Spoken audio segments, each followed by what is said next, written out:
Miss Aparna Gautam Panda, Principal, St. John's Schools, Faridabad. Mr. Anshul Pathania is a Managing Director, Pathania Public School, Rohtak. Miss Deepika Sharma, the Grand Columbus International School, Faridabad. And we have Dr. Anshu Arora from Principal Amity International School, Sector 43, Faridabad. Welcome to each one of our panelists. I heartily welcome to each one of you.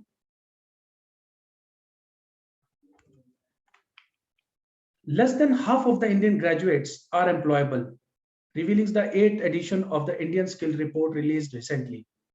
In 2021, I think there is some problem out there.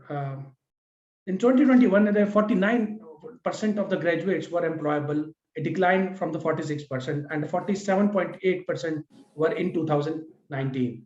So this is our agenda for today, that how we can inculcate the spirit of industry readiness professional right from the schools.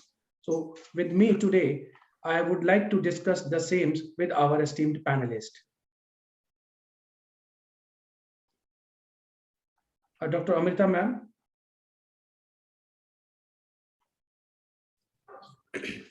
Thank you, Sachin.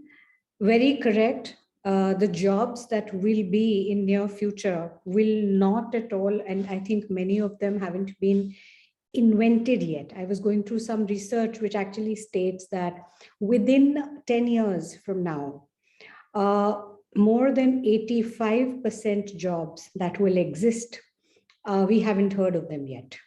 We haven't heard of those kind of ideas yet. It is that fast that things are changing. And I think, so we cannot really expect children to work well in this system if we go on teaching them the way we used to teach them and the way probably we're even continuing to teach them. We also are adapting a lot of changes. The pandemic has been phenomenal at this, especially for everyone in education. I think it moved us radically ahead. But we also have to understand that not just the 21st century skills, we are already 30 years almost, or third decade of the 21st century, so to speak. But within this, the idea of collaboration, communication, the 4 C's that we used to so often speak about amongst all of us in education, they have transformed. It's no longer communication, it is already cross-cultural communication, global communication, much wider, much deeper. It is no longer collaboration as just collaboration. It is also virtual collaboration and also hybrid collaboration across cultures, across countries, across diverse class, caste, creed, social, intellectually diverse, and all kinds of diverse groups. Thinking, which we really dwelt upon, scientific thinking, now is transformed into computational thinking, which is also needed alongside scientific thinking. Problem solving is one thing we've all been talking about. We all also know today that it's no longer about just problem solving. What is more important is actually defining the problem first. And so therefore design thinking, not just computational thinking, not just problem solving, but identifying and defining the problem and then finding solutions, of course. Not just solutions that a person thinks are the most viable ones, but solutions which others think are really, really required. So what's very critical here is empathy. We will have machines. Machines are already taking over. We all talk about data, big data, machine learning, and so on, which is all here to stay. Technology as such is here to stay. So we have all adapted and will, I'm sure, continue to adapt. Our younger ones are even better at it. What's critical, I think, is in the middle of all of this, what's critical is human beings, is these emotions, emotional intelligence. So no longer it is about IQ, it is more about social quotient, emotional quotient, and really understanding compassion, because that may be something that despite all the progress that AI and the bots will do, We as human beings have to have that. If we lose that, or if we get tamed by technology rather than actually using it for the benefits that it is here for, there'll be a problem. So what's very critical is to work towards a radically compassionate world, as we call it. The values like care, one team, really are required. And yes, there is a whole lot of opportunity in every adversity. We made the most use of it. There will not always be adversity or pushing to the shove that will be there that will make us learn. Uh, Unfortunately or fortunately, it was here now, but they won't be always. We have to keep pushing ourselves. We have to keep opening doors where none exist. We have to develop that growth mindset in children where they feel that, okay, sometimes I try, sometimes I win, sometimes I learn, but I never fail. So I go on trying. And everyone else is important. Everyone else matters as much as I do. While it is very critical to open my heart out and speak and express myself, it's very important, or way more important, to listen and listen with empathy, and then come to the right kind of, understand the right kind of problems and come to the right kind of solutions. I think that's where we are leading. For all of this to happen, metacognition is at the heart of it. Everything is at the click of a button. Very soon we'll be in that age where it won't even be a click of a button. There will be chips in the brain and we'll anyway know. So information is fine, but there's a whole host of misinformation and disinformation all around. We'll still need to sieve through it. We'll still need to be critically smart to be able to sieve through it and see what is the information that is valid, that is applied here for this purpose, and how do I use it? What do I do with it? That is critical. And learning to learn and adapting. I think tenacity, our younger generation has shown immense tenacity over the pandemic, and technology is in our very bloodstream already. So let's live with that and think of these skills rather than continuing with certain systems that have been there simply because many of us, I believe, or maybe the systems around us, I believe, weren't as open to change. Very right.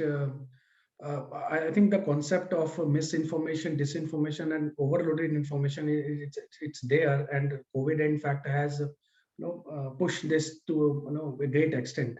Anshul sir, what would be your take on the 21st century skills and the need for it? Good afternoon, everybody.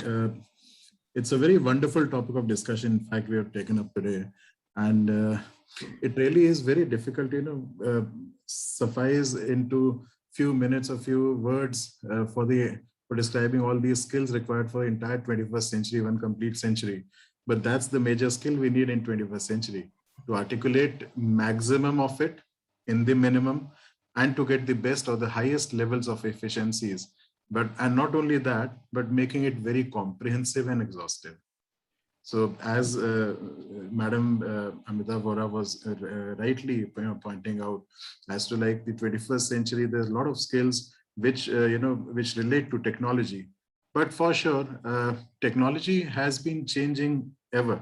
So irrespective whether it is 21st century or any of theirs, we have been the mediums or the media must have been changing, but the basic skills do remain the same. So I believe that change is the only constant. And in 21st century, there's no different in terms of fundamentals for achieving this success. I'm sure we are talking about the skills which are relevant to the employment, as the topic says, for sure. But then, we may talk about skills like critical thinking or, collaboration, communication, or the technology or the leadership skills. So many of them, of course, they have been relevant in previous centuries as well, but change is something which has been relevant throughout and every time. Whether it has been the age of Ramayana to Mahabharata to the world wars, these skills have always been relevant. It's just that the means and the mediums kept changing. Maybe, in Mahabharata, if a horse cart was the media to travel, in the world wars, we were using Willy jeeps to travel. And now it is the era where supersonic jets are being used in the surgical strikes.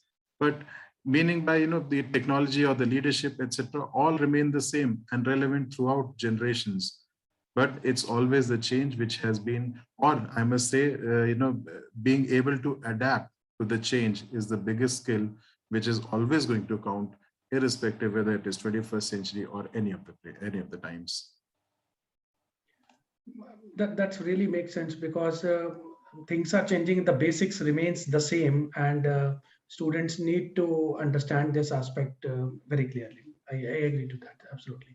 Amita ma'am, so once we know that this is important, so what according to you should be the students' preparation for these skills at the school level?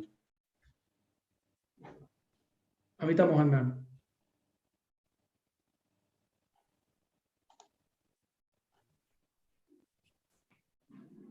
Everyone, I think the skills that the children need to require to work, and I think pandemic is the best time when they can actually collaborate with their academics to enhance their own other skills. Because right now online they can work on to develop their, because see, gaming is something which children love to do it. Now gaming, as per parents' views, is something which is very negative about it. But gaming can be taken as a part of furthering their academic growth and seeing their, as Dr. Amrita Vohra was also saying about AI, that can also help into enhance those skills for them. There's so many things, the technology that the pandemic has taught us. In fact, as Mr. Pathania was also saying, children are obviously smarter than us now. And you have such young budding panelists on your forum right now, Sachin, that itself speaks how technology has taken the advancement to the level of the students also, that they now become the panelists for an interview where they're, or for a session where they can also voice their opinion. Besides the AI, the gaming sessions, the simulation sessions that the children can utilize. And if a child is being given the technology now to work on, to prepare a presentation. Now, what we do in our schools is that the children prepare their lessons and come. And I think it's so amazing when the children have developed these techniques of presenting their skills to using the latest technology that is available on the net for them, for their own growth. Guys, a blessing in disguise for all of us. So I think that's very important for us to realize that the children are can utilize technology at this age for the betterment and for the betterment of the growth of the country too. Entrepreneurs come from these topics now, and they think about the apps that are being developed by the children, and the apps that are being based on the community service. That's the most important thing.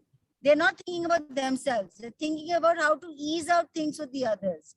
Now imagine a project is being taken by the children to help the old people by developing an app to help them out when there's nobody around them, because all the children are abroad these days. These be utilized, and these skills can be further developed by the children for their own growth and for the growth of the country and the community.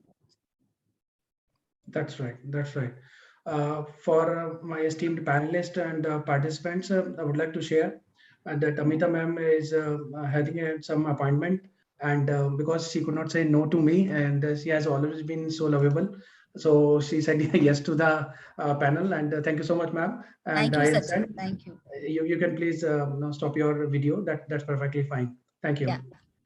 Dr. Anshu ma'am, so once we have discussed on this, that skills are required. So, and the one problem that I find is identifying it in the early ages, maybe fifth onwards, or maybe starting one onwards, or what would be your suggestion to identify gaps in the student learning outcomes, especially when in the today's topic we are discussing industry readiness? What would be your take? Thank you, Sachin. I'm first of all very honored and very happy to join this wonderful panel discussion with such esteemed speakers and the who's who of the industry. You know, the topic itself is such a beautiful topic that you've chosen, 21st century skills for employment.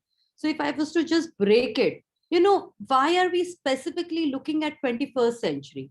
Because every age and time is different. Maybe we started with the Stone Age and, you know, the requirement was different. We went on to an agricultural age. We went on to a factory age. We went on to an internet blast. And today we are in 21st century. A lot of things around us has changed. And not that skills were not required all through.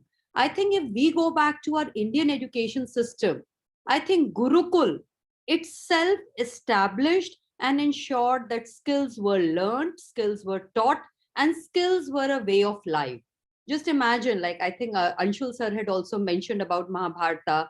Imagine the sons of kings and queens going and staying in an ashram where it was not a luxurious, apartment for them or a palace for them. They had to do everything. They had to clean, they had to cook, they had to wash, and they had to respect and look after their, teacher to attain knowledge. The whole concept was, so that you learn how to handle people, how to handle relationships.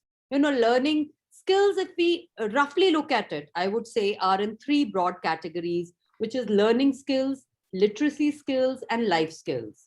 While the 4 C's are critical thinking, creative thinking, collaboration, communication, the literally skills, especially of 21st century, is media, technology, information.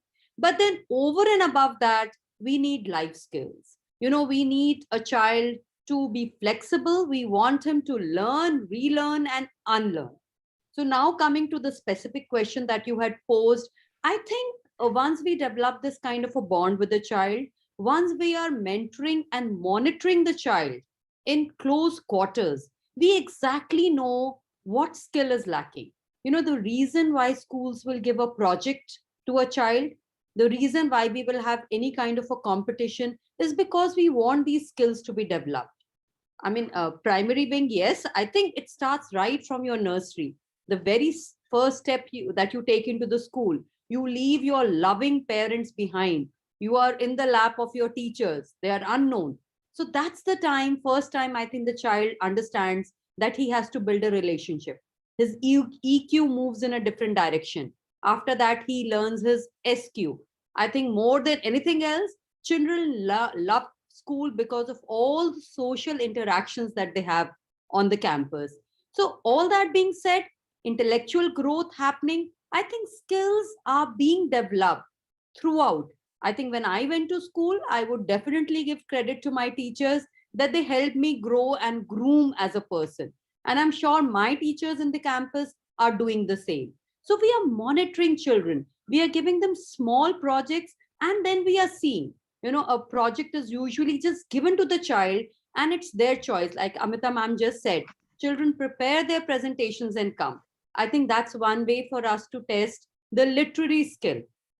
But when I give a project, who becomes the leader, who's a team player, who's being creative, who has a communication, and, the ones who are lacking it, and the ones who are developing it because they are a part of the group.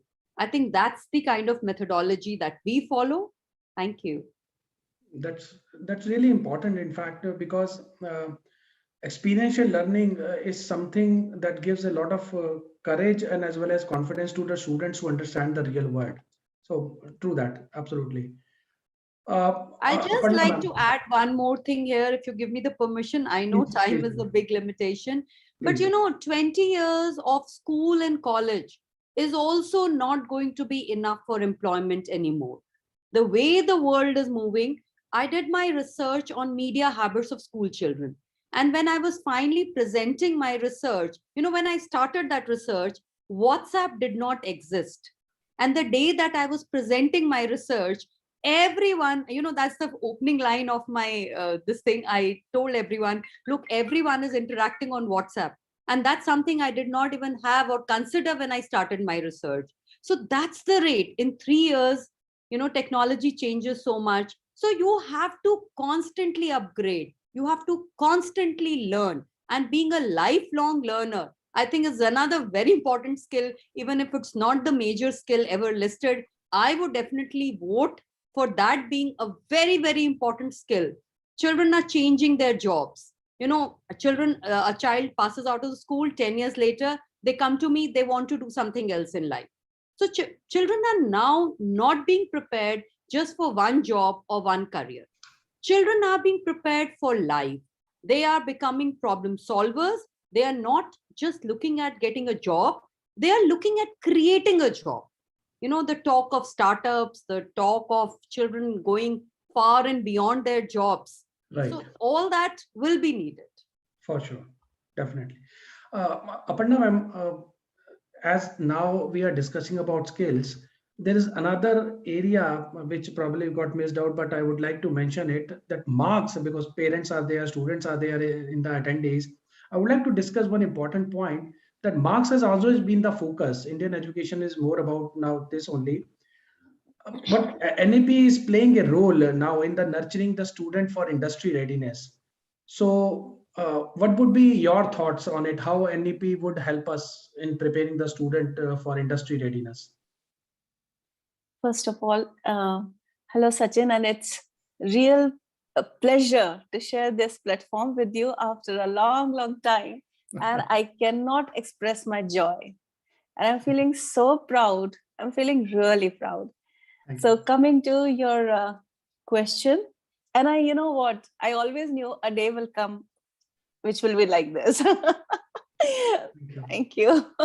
So coming to your question regarding marks and NEP, yes, of course, like we all Indian parents are, we live for our children. Basically, we have to think about the psychological, built up of the Indian parents. For us, our children are our world. They are a universe.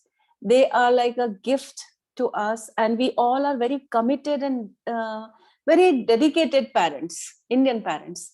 So so that makes us overprotective, overzealous, and also it somewhere it pushes us towards overparenting too. And marks and focus on marks has a big correlation with that overparenting, because see, teachers are always we all see the potential of students, and we know that the potential is of different shades and of they have variety of potential. If we see 10 children together in a group, we know every child is different, but somewhere this marks thing is a big challenge for teaching community also. And there is, for sure, marks really do not matter when it comes to making a child see himself as a happy person, and a person who is fully bloomed, and a person who has really lived its potential. Many a times even parents know, they know potential of their child and they agree with the teachers, but still our social fabric is such that somewhere marks become very, very important for us. And what NEP has done, NEP has understood. I really salute to all the genius who have created this policy for the nation. And it is so beautifully made that if we really understand it, and if we really correlate with our life and our journey throughout our career, since we were children, we will feel that many things that are being done now, had those been there when we were in our formative years, things would have been much better for us. So NEP has really broken many barriers for the children when it comes to a very, very structured form of academic progression. And the kind of flexibility that it has now imbued in the system, times to come will see children really doing very well. If we see whatever NEP is doing now, all over many of Western countries had already been doing it. And because there was a you can say a very fertile ground for such children with diverse talents, we saw so much of brain drain. There was a lot of brain drain because of that. Right. If we see the changes that NEP has now brought in, if teachers, parents, and the society understands the basic character of it and the vision behind it, surely if for some time, I'm not saying that overnight we all are going to change. No, we will not change. Nobody changes overnight. And we should not. We should take our time, but we must accept the change. First of all, we will have to, it's human nature to resist change. Right. But first war is with ourselves. As parents, we'll have to have patience for a child to secure not those many marks as we always aspired for as teachers. For some time we'll have to be content with lesser marks that our students score. As students, we have to really give time to ourselves towards exploring very many avenues that school gives, that parents give, and the national education policy gives. But together we'll have to understand that for everything to come to its fruition, we need to give it some gestation period, some time. So I'm very, very, very sure that this our obsession with marks is surely it is going to get addressed if we all understand what this policy is saying. So through this platform, I with folded hands, I first request the parents to have patience with their children and to understand teachers. Thank you, Sachin. So nice, so nice. Deepika ma'am, what would be your take? The school with a lot of experiential projects and working, what would be your take on this aspect? Good evening, everyone. Thanks, Sachin, for having me along with such an esteemed panel. India's economic standing is a reflection of its education system. And we've had this education system which has been dedicated to just the exam and exam-centric and oriented, and the parents, and the definition of a good student would be anybody scoring above 90%. But then comes the NEP 2020. We live in exciting times as educators. I really look forward to it. And more so because, the class 12 specifically was such high stake exams. They still are, because their future education and life depends on the university and the college and the programs they get into. Notwithstanding the kind of stress it brings to all the stakeholders, the school, the teachers, the parents, and of course the students, So I'm glad that it's here to change, but the secret of success lies in its implementation. It's a beautiful concept. It's much needed.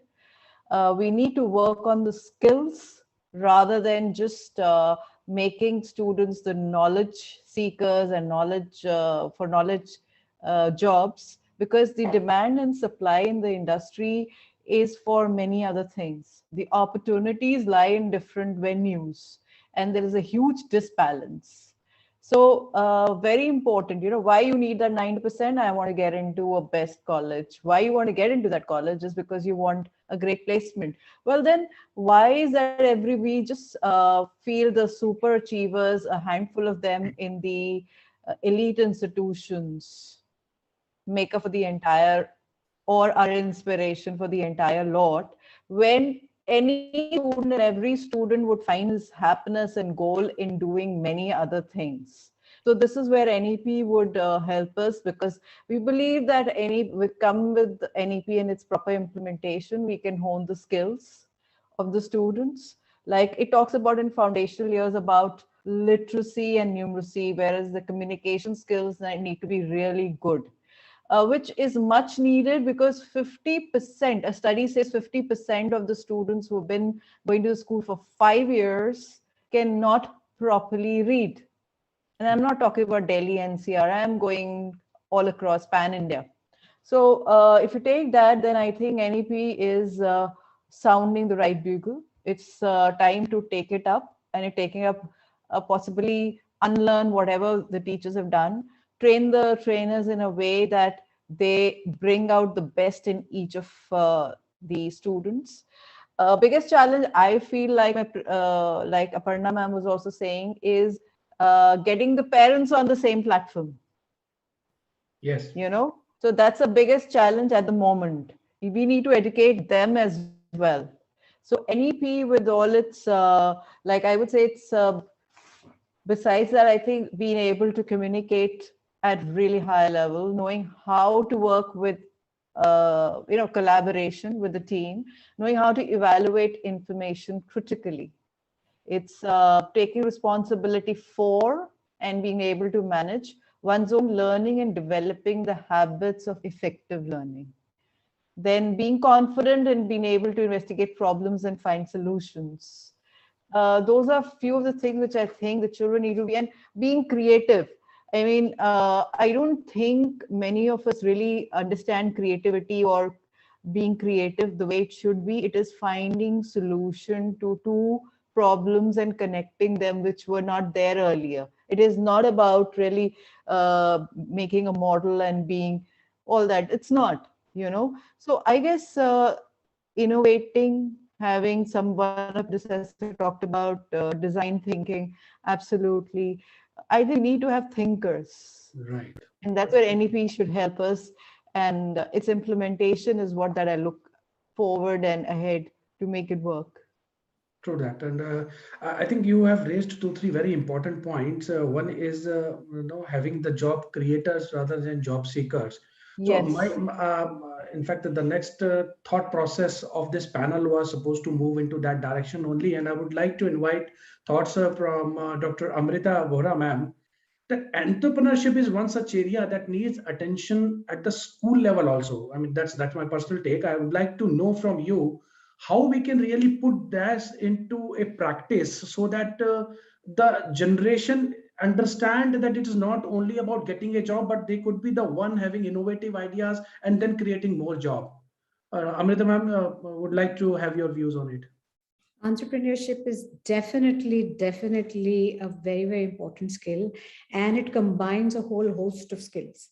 To be an entrepreneur, you have to first and foremost be somebody who's willing to take risks, who's genuinely creative. Just now, Ms. Deepika was talking about creativity, where you're combining, two kinds of problem solving so there is a whole lot to creativity. And I'm sure all of us here as educators have sometime or the other heard of Sir Ken Robinson's talk on Do Schools Kill Creativity?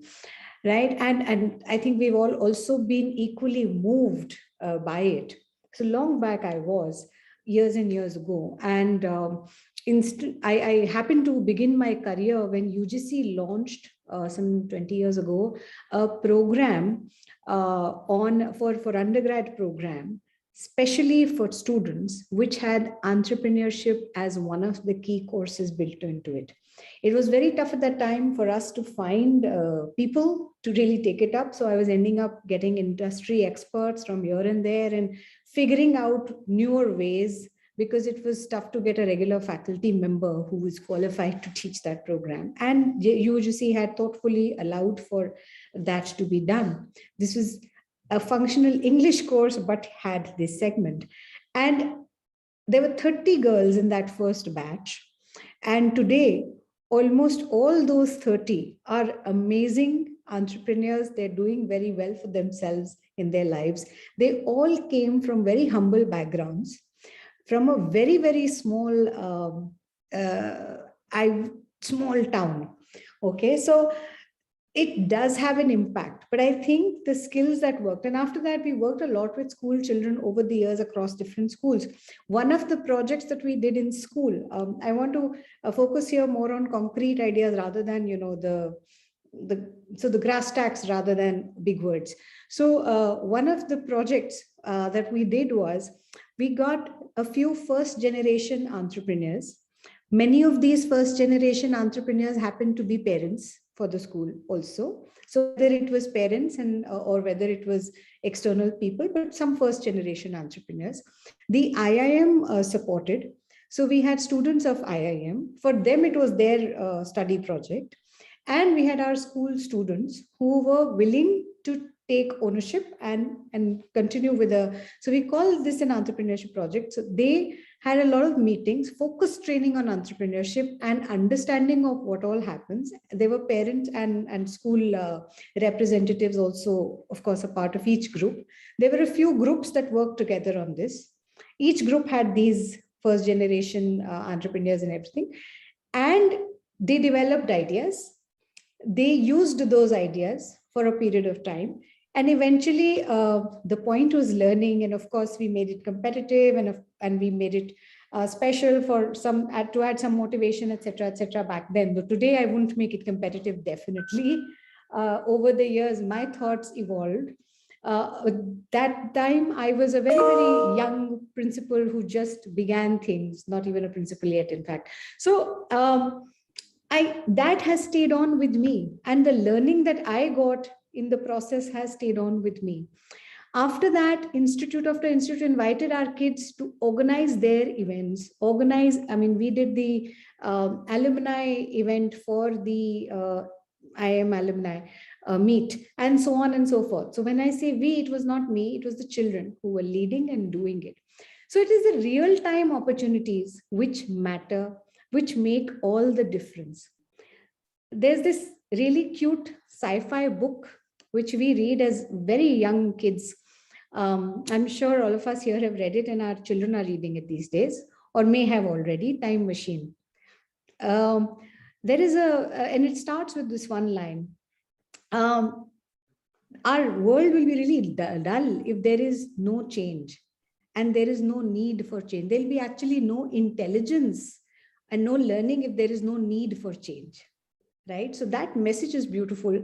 And I think that has worked for us during the pandemic, because change and this need for thinking makes us think. Learning happens only when we think hard. It's a spiral into deeper and deeper levels of understanding. We slowly spiral. We begin, and therefore we call it sequential and so on.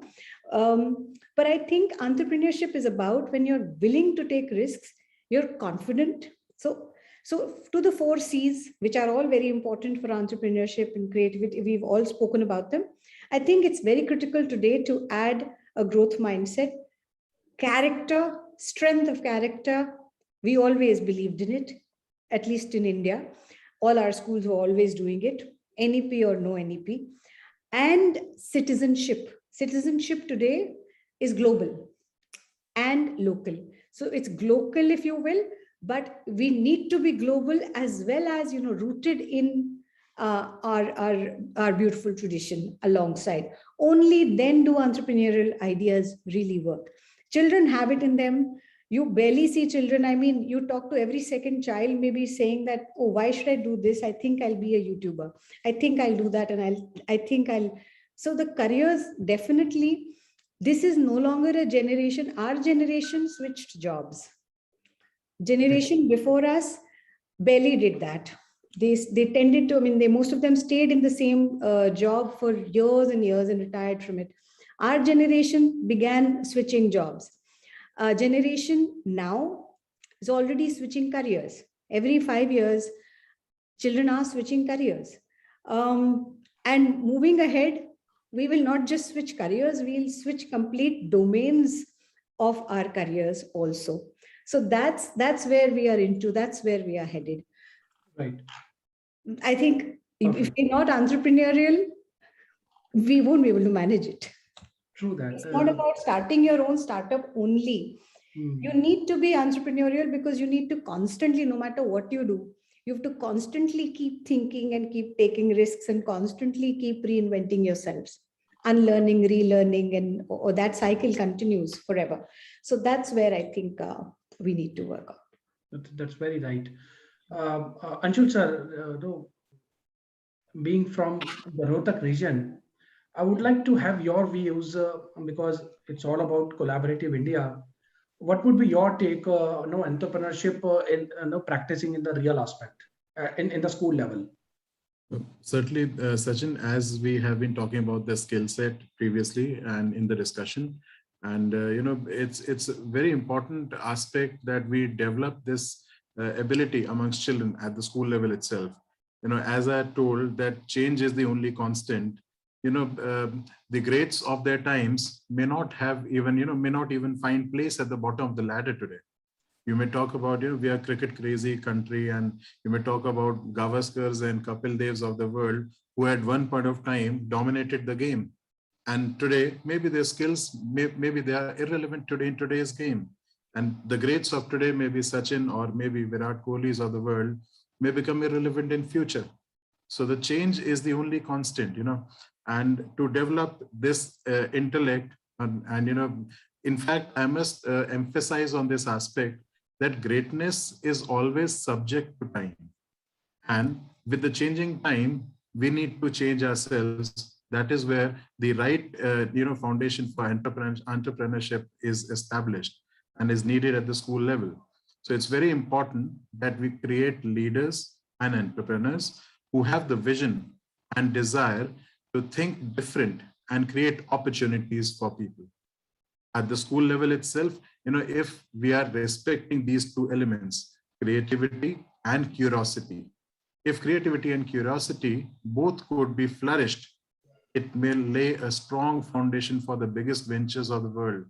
Just imagine, Walt Disney to Facebooks of the world, to Olas and the Ubers of the world, to McDonald's, and an endless list of big honchos, all their businesses. All these people got an opportunity and seized it at the life stage where they were not school students. Just imagine if these entrepreneurs were well and provided with the right opportunity at the tender age in the school itself. There is a huge untapped potential which could be harnessed. To be put in practice needs a complete overhaul of the traditional marks in the grade system as we people usually are following. Of course, once we allow the kids to unleash with their creative ideas and the platform is provided, they will be able to achieve the highest pinnacles. I'm one person, who believes that the word luck does not exist in this world.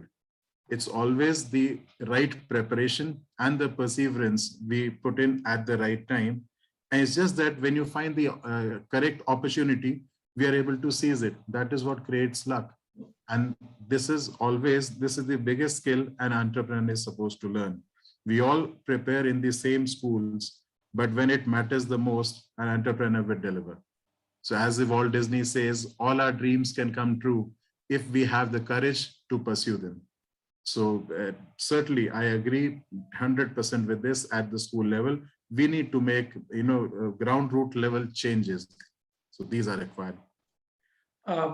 Thank you so much for your valuable words, Anshul. I think with this question and the answers given by our esteemed panelists, two things strikes in my mind. The first was, as this session is going on, this makes me remind there is a parallel session going on in our university to our students as an entrepreneurship as a career option. A founder of the startup lab, Mr. Ashish Jain, is delivering the lecture to the parallel Zoom session. The second part was that I given a thought that there could be entrepreneurship workshops also in the school level, to imbibe the skills to generate that curiosity, at least to have some mug up in the hands.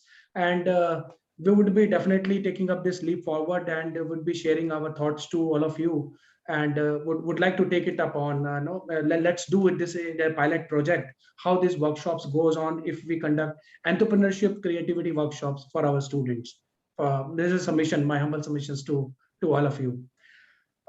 Anshu ma'am, now when we are talking about entrepreneurship, there is one aspect at a university level, of course it is their industry engagement, it's quite apprehensive and we keep on doing. What are your takes when we are talking at the school level, industry engagement, because we are talking about 21st century skills, we are talking about entrepreneurship, and I believe entrepreneurship could be supported with an industry engagement. So what are your takes, ma'am? How we can inculcate this thought also at the school level? Yeah, I think very rightly said, Sachin, but I'll also take you through a few things that actually Amity schools do.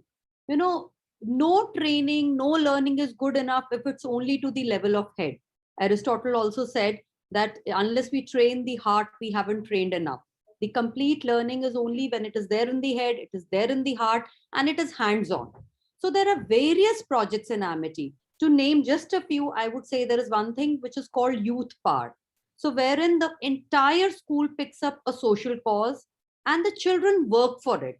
So when I'm saying I need to be engaged with others, it's these group of children who go and build up their, their rapport with others, engage them in trying to find some meaningful, some tangible solutions for the social cause. Not just this, these children sometimes even do fundraising activity, We have a carnival where they play a very active role, and children come up with such brilliant ideas. We had a fruit stall once. So the children told us, ma'am, what are they going to do with the peel? I said, I have no idea. So they said, okay, can we go and talk to that person? I said, okay, go ahead. And they got the entire, orange peel, and they were able to make a face mask out of that. And they were able to sell that. So there are such, and then they got some, decently usable sarees and got, scarves converted out of it. And they were able to sell that. They have been doing a lot of activities. So there is fundraising. Then when it comes to carnival, children are also given stalls to handle. Like it's, when you do it, when you engage in it completely, you learn how to take it forward. We also have a newspaper, the Global Times, where children understand what is printing, publishing, and not just, it's not that I pen an article and I put it in the newspaper. That entire newspaper is the child's responsibility. So then they understand that what is an editorial board, what can go into a newspaper, what can't go, what is a page division. So I think all those meaningful things are somewhere ways through which children are, learning all this. We are also closely associated with Rotary Club. We have our own Interact Club, which has, been doing things at zonal level. It has gone way beyond my school and my district, and they're able to now do activities at that level.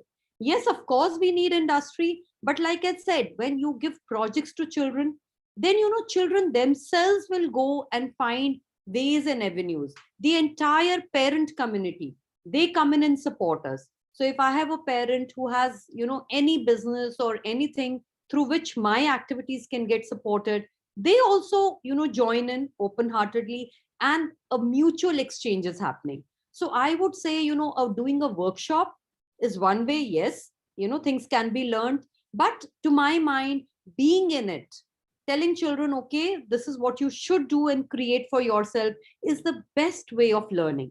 I've even had annual days where, children have choreographed dances and dramas. So that's the level at which we are trying to train them. There also, there are challenges, of course. I'm not saying everything is always very easy. They have to be mentored. They have to be handheld, but there is always a meaningful learning. That's very right. And in fact, that should be the way forward for an schooling education to the topic that we are discussing. Aparna ma'am, we are discussing entrepreneurship, job creation, and so on. Let's get to the basics and understand from you what are the issues that at the school level you may be facing about implementation of these aspects. Because my humble submission of having the panel discussion is to create a solution-oriented aspect that our parents, students, teachers, faculties, principals, we all can brainstorm and can come up to a solution. So if you can raise some light on the issues and your proposed solutions on implementing this aspect at the school level. Thank you, Sachin. Actually, to be very honest, the first challenge is having the will to do something. The first challenge is to initiate the change.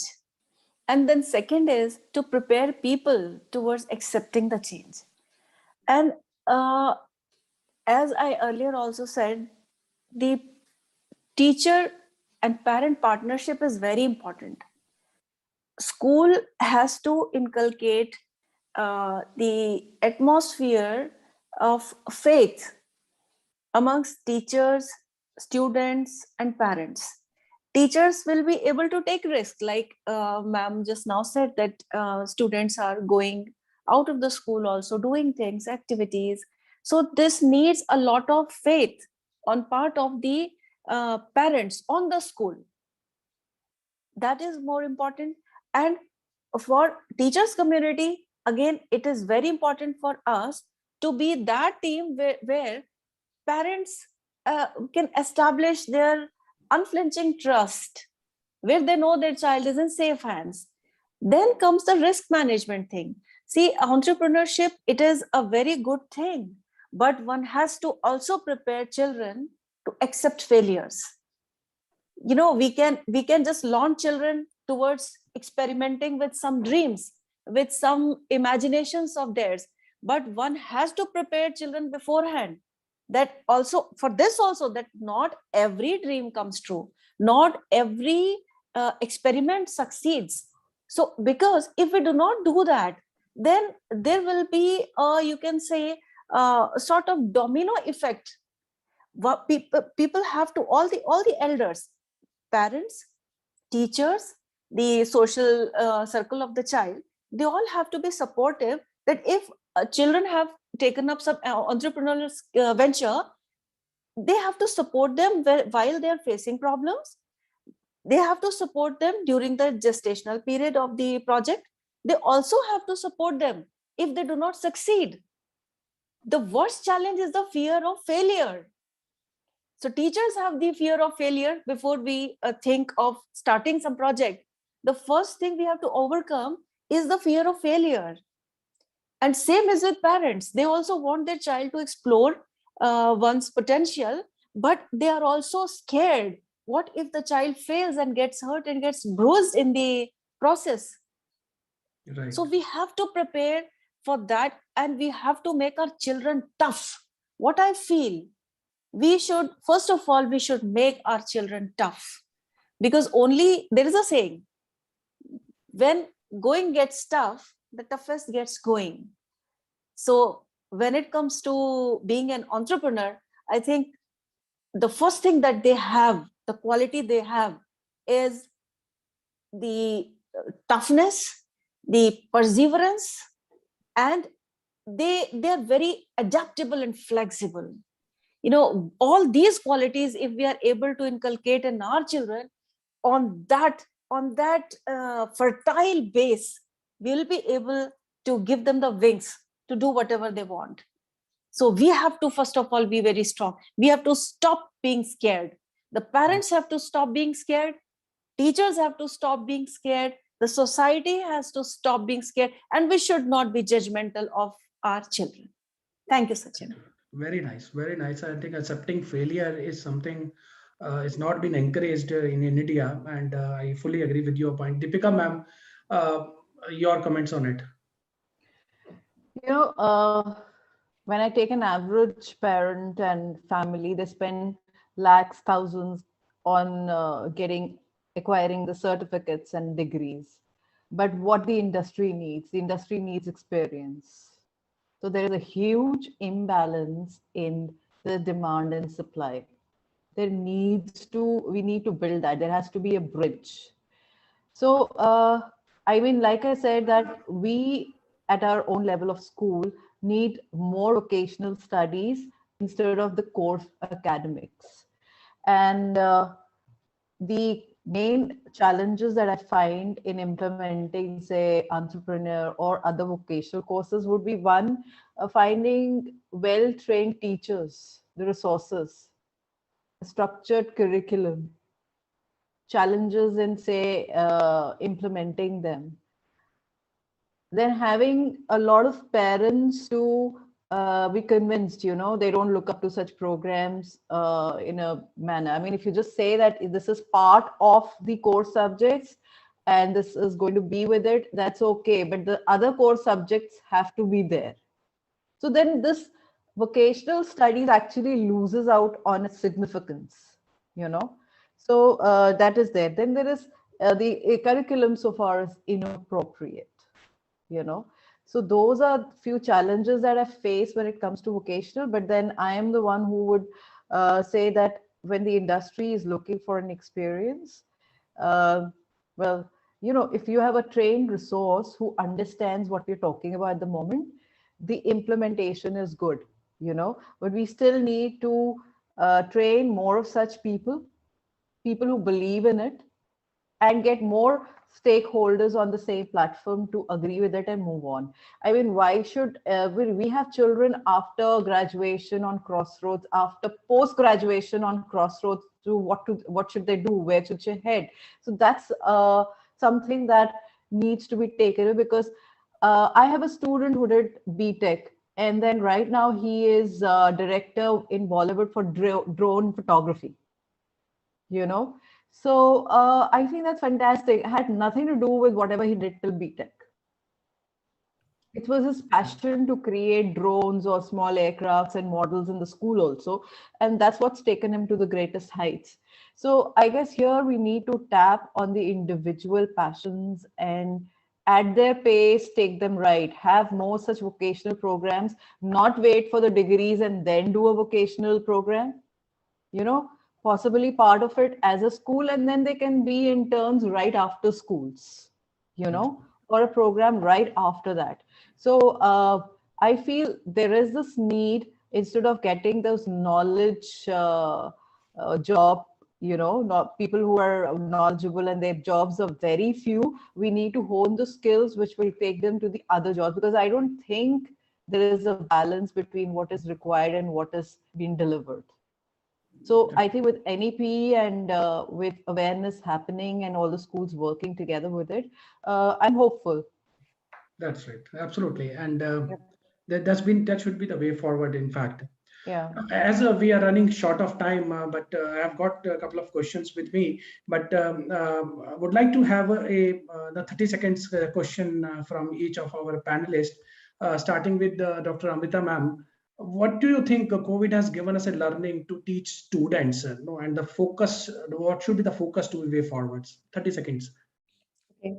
I think COVID has been a watershed moment, has pushed us to really change and to move or progress suddenly 20 years ahead. We were already moving towards it, but then it has really given that much needed push. Good thing is, in not just urban cities or the top end cities of India, but all across the globe, also in rural India and smaller towns, educators today are thinking, and we need to continue to think and keep reinventing ourselves. That's what is the need of the hour. Our children are already doing it. They are always smarter than the previous generation. Man to Superman, that's where we are headed. But we are now also rethinking, collaborating, and genuinely collaborating, which is wonderful. I think that's the way ahead. Perfect. Anshul sir, your comments. Yes, Sachin, for sure, the pandemic has taught a lot to us, and no doubt technology had always been a part of the system, and the way it has prominently helped us during this time has taught us big lessons. And for sure, I think that we are already adapted to the new normal, and in fact, rather than cribbing for what has happened and looking at the negative aspects, let's find out, and I always tell my students, problems are the biggest opportunities. So let us find out opportunities in the problems, and the same way we have got wonderful new avenues where or we have been enlightened in this pandemic to look at professions and things differently. So that's my take on this. We have rather added on to lot many bigger avenues now with this. That's right. That's right. Dr. Anshu ma'am, in a brief, please. Yeah, I would just say that, I did not know that there is something called school work from home when it comes to school environment. I think COVID is something which has created that. I used to always have a joke with my son that my work from home is always after 4. But, this is what we have learned in COVID, that anything and everything is possible. We had our board exam results without really doing the board. Today, I am into the board exam, doing it on a very different platform, which we were not even aware of. We are just getting a code from CBSE, and we will print the paper, we will do the paper, we will check the paper, we will upload the marks. So there is so much that has changed. Look, people sitting in different, rooms, different cities, different areas are here today. So it has taught us that we can save time, we can collaborate, resources are there for us. The whole world, I think it has shrunk. We've literally become a global village. Perfect. Perfect. Aparna ma'am, your comments? Thank you, Sachin. Actually, a couple of things that COVID has, made us to become, not even to experience, to become, is flexible. I'm using this word very carefully because you see, flexibility is something, but being flexible oneself, we have all become flexible incarnate. Parents, you just see parents, you see children, you see grandparents. And I think we have all understood how to cooperate with each other, how to accommodate each other, how to be tolerant with each other, and how to develop this synergy that makes us work to the maximum of our, to the optimum level, even when we are in the thick of a pandemic. So thank you, Sachin. Great, ma'am. Great. The final comments, Deepika, ma'am. COVID learnings for our students to teach. Besides a huge IT push and process, I think adaptability, how well the teachers adapted to the teaching learning process, the students adapted to learning, collaboration. Without collaboration, we wouldn't have had the entire process. And ownership or taking responsibility of your own learning. I think very good example of how our students have done, So that's my takeaway from COVID besides the IT. That's so perfect. And with this, we have come to an end of this panel discussion. Thank you so much, our esteemed panelists, Dr. Amrita ma'am, Anshul sir, Dr. Anshu ma'am, Deepika ma'am, Aparna ma'am, and Ameeta ma'am. It's been a great learning from each one of you. Sharing a snippets of that, what you have mentioned, it's about project and having the universal school projects to be the part of the inclusion, back to the time machine, and accepting the failure is one of the important aspect that as a parent, as a student, as a faculty, as the leaders, we all have to learn. And with the ending note that we have to be adaptable with all the challenges that the world may face or the universe may face to us. So with this, thank you note. Thank you once again to our esteemed panelists for joining us today. Thank you. I think it was great for all of us to be here. Thank you, Sachin. Thank you, Amity University. Thanks, everyone. Thank you, Sachin. That was Thank you, Sachin. Thank you so much. Thank you. Thanks, everyone.